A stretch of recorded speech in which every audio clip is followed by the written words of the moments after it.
Alright, so this is my response to Aubrey and her presentation. We discussed some similar things, and in her presentation, we ended up talking about the same thing, which was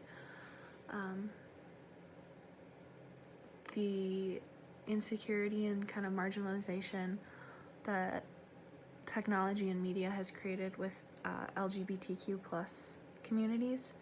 So she said in her video that there's a big lack of representation, and when there is representation, it's only seen in like urban and suburban areas, not rural communities, which kind of people who identify as being a part of the LGBTQ plus community and live in rural areas, which tend to be more conservative,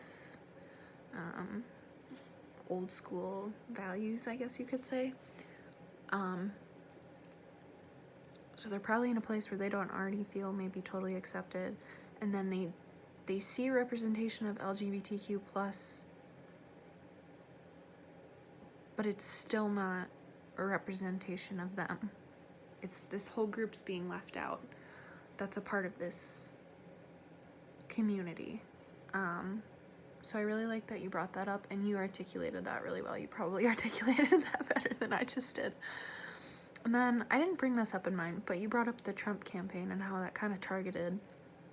That was a big thing we talked about. It was very interesting and kind of creepy.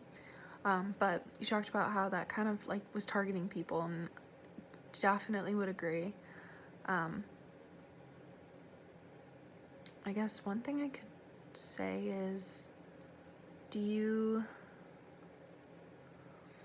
I guess I'm interested to see what's going to happen for this election now too.